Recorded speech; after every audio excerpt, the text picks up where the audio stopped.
Hello दोस्तों, स्वागत है आप सभी का आपके अपने चैनल बेसिक नॉलेज में। दोस्तों आज हम लोग क्लास 10 का मैथ का बहुत ही महत्वपूर्ण सवाल देखने वाले हैं। सारे सवाल ऑब्जेक्टिव होंगे जो आप लोग एग्जाम में बहुत ज्यादा हेल्प करेंगे आप लोगों को, क्योंकि इसमें बहुत सारे सवाल एग्जाम में डिट्टो देखने को मिलेंगे। तो वीडियो को पूरा देखिएगा, एक भी सवाल मिस नहीं कीजिएगा, और इससे संबंधित सवाल तो एग्जाम में आएंगे ही आएंगे 100%। तो वीडियो को पूरा देखिए और सारे दोस्तों को शेयर जरूर कर दीजिए।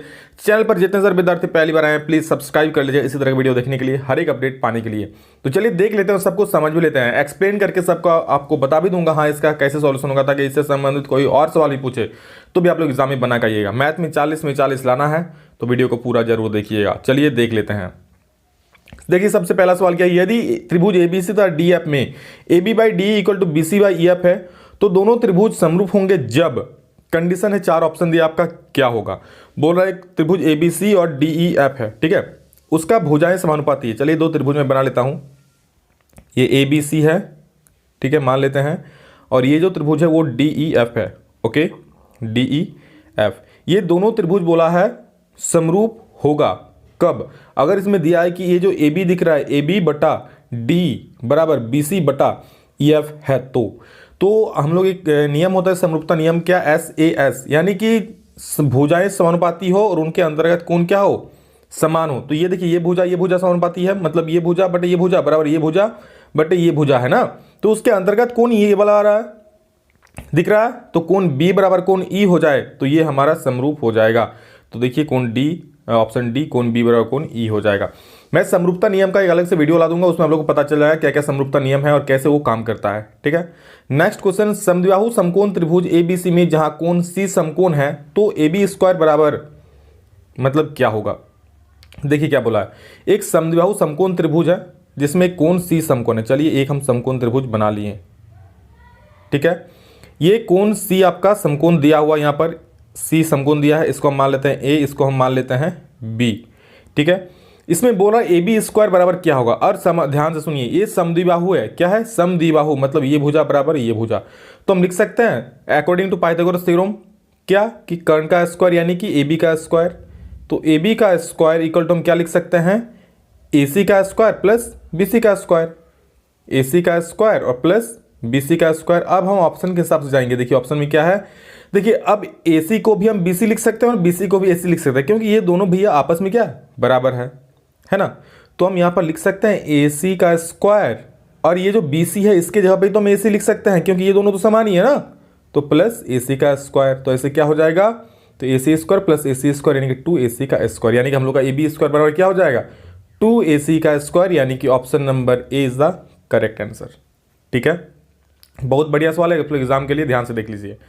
नेक्स्ट सवाल है, किसी बाह्य बिंदु P से एक वृत्त जिसका केंद्र O है पर खींची गई दो स्पर्श रेखाओं तथा PA तथा PB की बीच का कोण 80 डिग्री है तो POA ज्ञात कीजिए। सबसे पहले फिगर को समझ लीजिए कैसे बोला है। कोई बाहरी बिंदु P है, चलिए भैया बाहरी बिंदु हम P मान लेते हैं, एक मिनट, ठीक है, ये बाहरी बिंदु मान लेते हैं P है। कोई एक वृत्त है जिसका केंद्र दिया है O, ठीक है, ये वाला O मान लीजिए केंद्र है, पर खींची गई दो स्पर्श रेखा, मान लीजिए दो स्पर्श रेखा खींचती है, ये एक PA खींचा जाता है, ये एक PB खींचा जाता है। मान लेते हैं ये PA है और ये जो है ये PB है, ठीक है। तो के बीच का कोण कितना है, खींची गई दो स्पर्श रेखा PA तथा PB के बीच का कोण कितना है, 80 डिग्री, ये वाला 80 डिग्री है। तो आपको POA निकालना है, POA ये वाला। ध्यान सुनिए, जब भी हम इसको ऐसे खींचते हैं, ये बांटते हैं ना, तो ये बराबर भागों में बढ़ता है, मतलब ये भी 40 हो जाएगा और ये भी 40 डिग्री हो जाएगा। और ये तो हम लोग का 90 डिग्री होता ही है, तो ये 90 हो गया और ये 40 हो गया, मतलब कितना डिग्री हो गया, 90 और 40 130 डिग्री। और ये पूरा तीनों कोणों का योग कितना हो जाएगा, चूंकि त्रिभुज है 180 डिग्री होगा, तो 90 और 40 से 130 हो गया, मतलब बचा कितना 50 डिग्री, मतलब ये कितना हो जाएगा 50 डिग्री। तो POA is equal to 50 degree. Answer देखिए है बिल्कुल फर्स्ट ऑप्शन में आप लोगों को दिख रहा है, ये आपका बिल्कुल सही हो जाएगा, ठीक। नेक्स्ट क्वेश्चन देखिए, त्रिभुज ABC की भुजाओं AB और AC पर दो बिंदु D तथा E इस प्रकार है कि है तथा AD अनुपात DB बराबर 3 अनुपात 1 है, यदि AE 6 पॉइंट है तो AC का मान ज्ञात कीजिए। देखिए क्या उसे बोला है ABC की भुजाओं AB और AC पर दो बिंदु, मान ली कोई त्रिभुज ABC है ऐसा, ठीक है, ABC की दो भुजा AB और AC, मतलब AB और AC पर इस प्रकार दो बिंदु D और E स्थित है कि, मान लीजिए ये D है और ये E है, ठीक है, स्थित है कि AD अनुपात DB, ये जो AD है AD अनुपात DB 3:1 दिया है। यदि AE बराबर 6.6, AE बराबर 6.6 दिया है तो AC निकालिए। तो हम लोग जानते हैं, यहाँ देखिए यहाँ पर और एक चीज़ यहाँ पर इनको लिखना चाहिए था कि ये भुजाएं समांतर है, ठीक है, ये समांतर होता तो ये कंडीशन हम लोग का, और देखिए यहाँ दे भी दिया है ना, देखिए दिया है समांतर ना, इस प्रकार है कि AD, यहाँ देखिए such that DE parallel BC दिया हुआ है ना। तो चलिए हम इसी से बना लेते हैं, मतलब D पैरेलल BC है, DE जो है पैरेलल मतलब समांतर है BC।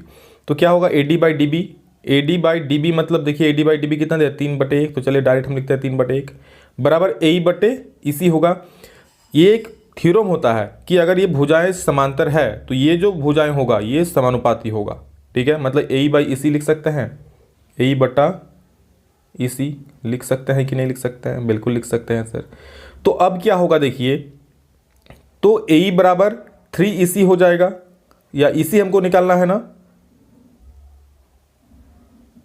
हमको AC निकालना है, चलिए AC निकालेंगे, पहले हम EC निकाल लेते हैं। EC बराबर क्या हो जाएगा AE by 3, AE by 3। AE कितना है देख लीजिए, AE दे दिया 6.6, तो 6.6 बट्टा में 3 कर दीजिए, ये कट के आ जाएगा 2.2। 2.2 हम लोग का आ गया क्या EC। ध्यान से देखिए EC आया, लेकिन हमको निकालने क्या बोला है AC। तो AC मतलब क्या, AE और EC को जोड़ दीजिए, AE है 6.6, उसमें 2.2 जोड़ दीजिएगा तो हो जाएगा 8.8, that is option number A बिल्कुल करेक्ट आंसर है, ठीक है। और ये चैप्टर आपको डिटेल में चाहिए मैं आपको ला दूंगा, बस थोड़ा वेट कीजिए, ये चैप्टर पूरा डिटेल में 1 दिन में आ जाएगा।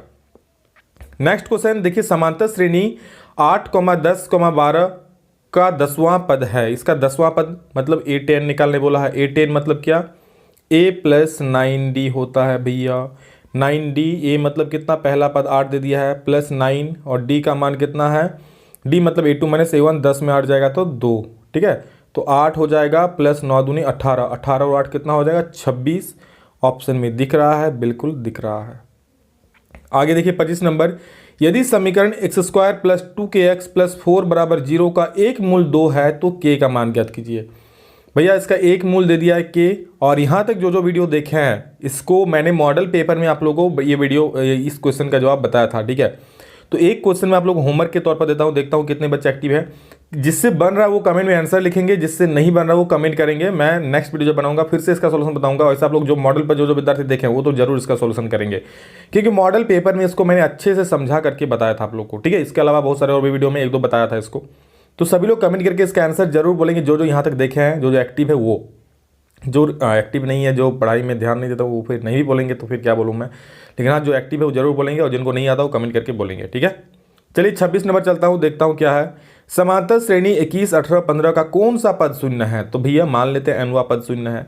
तो जब nवां पद शून्य मान लेंगे तो हमारे पास क्या उपाय बचेगा, हमारे पास उपाय बचेगा an बराबर 0 करने का। nवां पद शून्य मतलब an बराबर 0। अब an का फॉर्मूला क्या होता है सर, होता है a plus n minus 1 into D होता है। चलिए लिख दिए, बराबर सर 0 आप तो बोल ही रहे हो, ठीक है। अब a का मान कितना 21, तो हम लिख देंगे 21 प्लस n का मान वही तो निकालना है, कितना पद शून्य होगा, तो n का निकालना वैल्यू निकालना है। d का मान a2 - a1, 18 - 21 कीजिएगा तो -3 आ जाएगा, बराबर में 0 होगा, ठीक है। मैं यहाँ सॉल्व करता हूँ, ऊपर में देख लीजिए, ठीक है।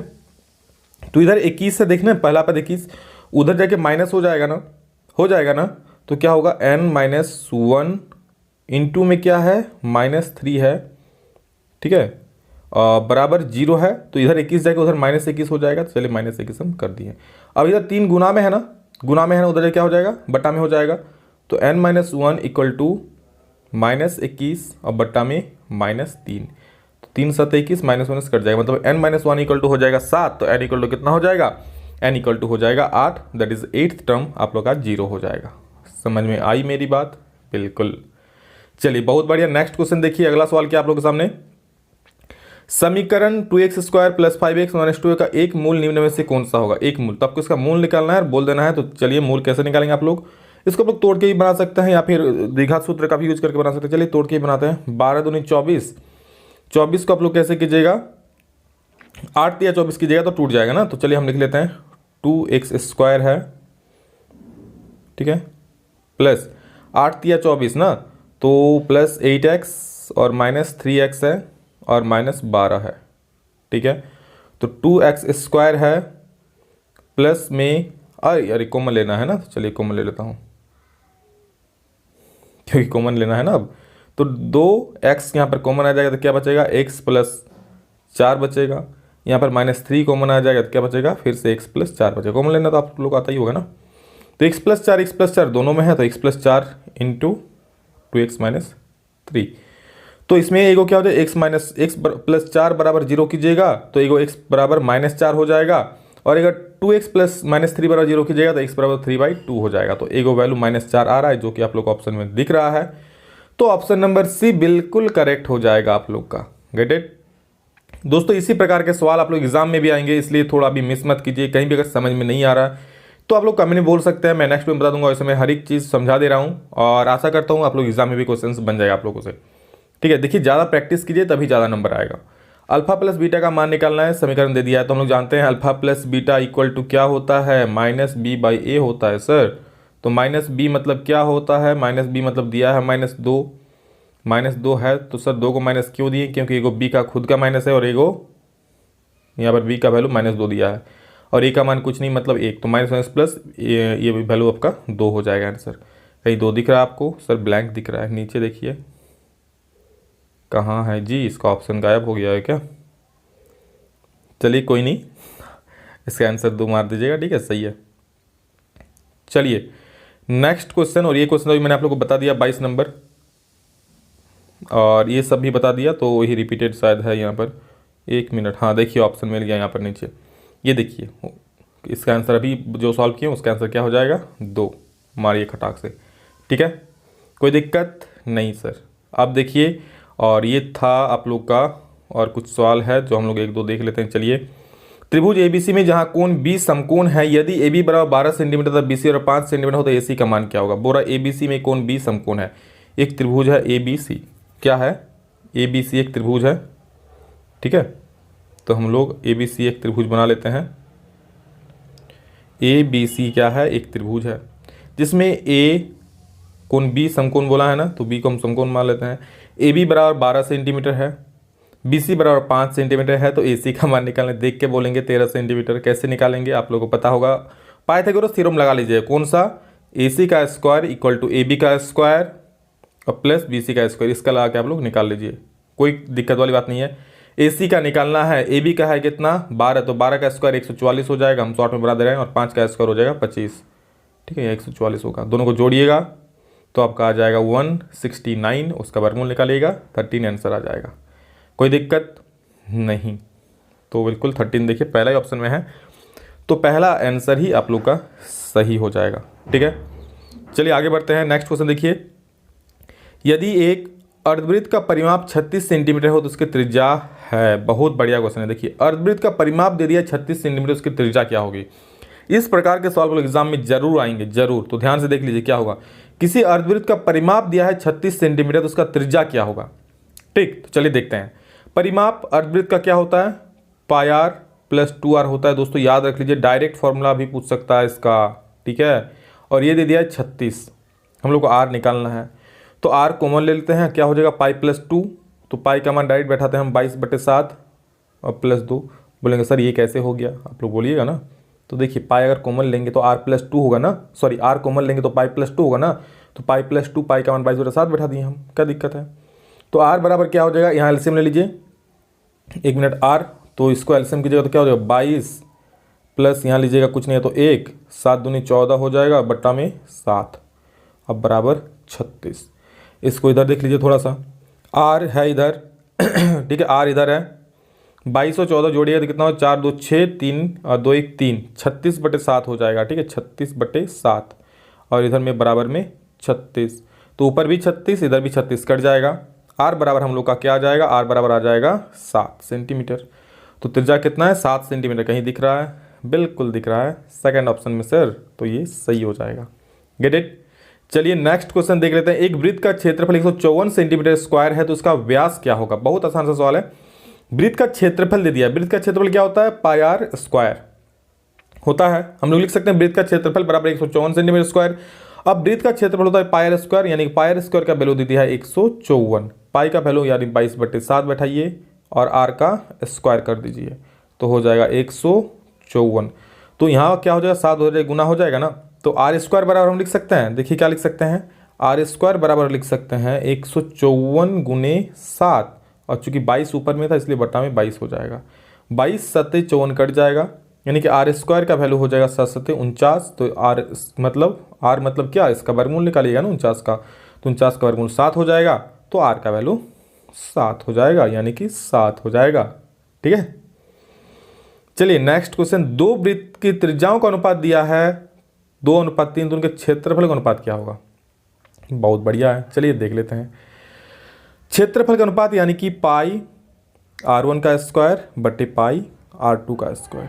ठीक है, पाई पाई कट जाएगा, r1 अनुपात r2 दिया है ना, तो हम इसको लिख सकते हैं r1 बटे r2 का होल स्क्वायर लिख सकते हैं। r1 का वैल्यू कितना है, r1 बाई r2 कितना है, अनुपात दे दिया है भैया 2/3, तो 2/3 का स्क्वायर कर दीजिए, ये हो जाएगा 2 दूनी 4 और 3 त्रिका 9, तो 4:9 आपका आंसर हो जाएगा। कहीं ऑप्शन वगैरह दिख रहा है तो उसको मार दीजिए, नहीं दिख रहा है तो ऑप्शन बिल्कुल ये सही है जी, ये देखिए आंसर मिल गया आप लोग का, बी नंबर। ठीक है, बहुत बढ़िया। देखिए किसी त्रिज्याखंड के केंद्रीय कोण की माप थीटा तथा त्रिज्या आर है तो उसके चाप की लंबाई ज्ञात कीजिए। बहुत बढ़िया सवाल है और बहुत इंपॉर्टेंट मतलब एग्जाम के लिए बहुत आसान भी है। If the central angle of the sector is theta and radius R then the length of the arc is. चाप की लंबाई क्या होती है, चाप की लंबाई होती है भैया थीटा बटे 360 गुने pi R square, sorry pi R square 2 pi R. ठीक है, थीटा बटे 360 इंटू पाई आर। कहीं भी दिख रहा है थीटा बटे 360 इंटू पाई आर, कहीं नहीं दिख रहा है, लेकिन ये वाला चीज़ आपको दिख रहा है, एक मिनट, ये वाला थीटा बटे 360 इंटू 2 पाई आर कहीं दिख रहा है, तो पहले ऑप्शन आपको दिख रहा होगा। जी हाँ, यही है दोस्तों, वो छुपा हुआ जो था theta by 360 into 2 pi R. ठीक है, देखिए थीटा है बड़े 360 इंटू 2 पाई आर तो दिख रहा है ना, देखिए यहाँ पर, तो ये हो जाए आपका सही आंसर। तो दोस्तों इसी के साथ ये सारा सवाल खत्म होता है। हर एक क्वेश्चन को आप लोग देख लीजिए, समझ लीजिए, मैंने समझा दिया हर एक क्वेश्चन को। कुछ भी डाउट होगा फिर भी तो कमेंट सेक्शन में खाली आप लोगों के लिए कमेंट कर दीजिएगा, मैं नेक्स्ट वीडियो में ट्राई करूँगा आप लोग का वो जो डाउट है उसको दूर कर सकूँ। और मैं ट्राई करता हूँ ये चैप्टर जो है आप लोग का त्रिभुज, उसको मैं अलग से समझा दूँ क्योंकि बहुत इंपॉर्टेंट सवाल है, कुछ हार्ड भी है क्वेश्चंस, मैं सबको बता दूंगा। बस सभी लोग आप लोग प्लीज़ शेयर कर दीजिए सभी को, ताकि सभी को जानकारी मिल सके, सभी को अच्छे से पढ़ सकें। और हर एक अपडेट पाने के लिए चैनल को सब्सक्राइब कर लीजिए। अच्छे तरीके से पढ़ना बहुत जरूरी है, तो पढ़ने के लिए तो सब्सक्राइब कर ही लीजिए ताकि बोर्ड एग्जाम में अच्छा नंबर ला पाए। अभी बहुत एक से एक धमाका वीडियो आने वाला आप लोग के लिए, जो बोर्ड एग्जाम में काफ़ी हेल्प करेगा आप लोगों को। अगर अच्छा नंबर लाना है तो सब्सक्राइब कर लीजिए और अच्छे से पढ़ने लग जाइए। चलो सभी के लिए इतना ही, फिर मिलते हैं नेक्स्ट वीडियो में जल्द ही, तब तक के लिए जय हिंद, वंदे मातरम।